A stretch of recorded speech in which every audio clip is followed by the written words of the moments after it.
കഴിഞ്ഞ ദിവസം വന്ന ഉമ്മയില്ലേ, ആ ഉമ്മയ്ക്കാണെങ്കിൽ 14 ഇയേഴ്സ് ആയിട്ട് കഫം ഉണ്ടെന്നാ പറയുന്നത്. സാധാരണ പനി ജലദോഷമൊക്കെ കഴിഞ്ഞിട്ട് കഫം മാറേണ്ടതാണ്. പക്ഷെ ഇത്രയും ലോങ് ലാസ്റ്റ് ചെയ്യാനുള്ള റീസൺ എന്തായിരിക്കും? സാധാരണ ചുമ വരുന്നത് പനി ജലദോഷമൊക്കെ കഴിയുമ്പോഴാണ്. അതൊരു 3 ആഴ്ച കൊണ്ട് സോൾവ് ആവുകയും ചെയ്യും. പക്ഷെ ഈ 8 ആഴ്ച കൂടുതൽ നിൽക്കുന്ന ചുമയ്ക്ക് വേറെ റീസൺസ് ഉണ്ടാവും. അതായത് യൂഷ്വലി കഫ് വരുന്നത് ലങ്സ് റിലേറ്റഡ് ആയിട്ട് ഉള്ള റീസൺ കാരണമായിരിക്കും. എന്നാൽ 8 ആഴ്ച കൂടുതലുള്ളതിന് നമ്മൾ വേറെ റീസൺസ് ഉണ്ട്.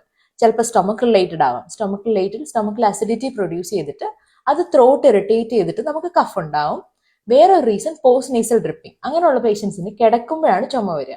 അപ്പം ഡ്രിപ്പ് ചെയ്യും, നോസയിന്ന് ഈ മ്യൂക്കസ് ത്രോട്ടിലേക്ക് ഡ്രിപ്പ് ചെയ്ത് ഇറിറ്റേറ്റ് ചെയ്തിട്ട് കഫ് ഉണ്ടാവും. പിന്നെ ഒരു റീസൺ ആണ് നമ്മൾ എടുക്കുന്ന medicines. AC inhibitor, heart related ആയിട്ടുള്ള മെഡിസിൻസും ഹൈപ്പർ ടെൻഷൻ യൂസ് ചെയ്യുന്ന മെഡിസിൻസും.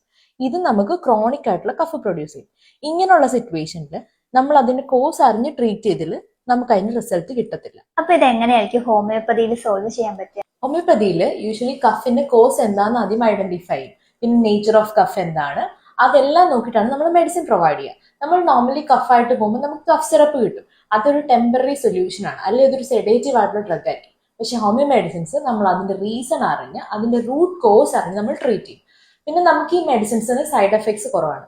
അതുകൊണ്ട് കുട്ടികളിലും സേഫ് ആയിട്ട് നമുക്ക് ഈ മെഡിസിൻസ് യൂസ് ചെയ്യാം. അങ്ങനെയുള്ള ലോങ് ലാസ്റ്റിംഗ് കഫിന് നമ്മൾ റൂട്ട് കോസ് അറിഞ്ഞ് ഈ മെഡിസിൻസ് കൊടുക്കുമ്പോൾ നമുക്ക് പെർമനന്റ് ആയിട്ടുള്ള ഒരു സൊല്യൂഷൻ നമുക്ക് ഈ കഫിന് കിട്ടും.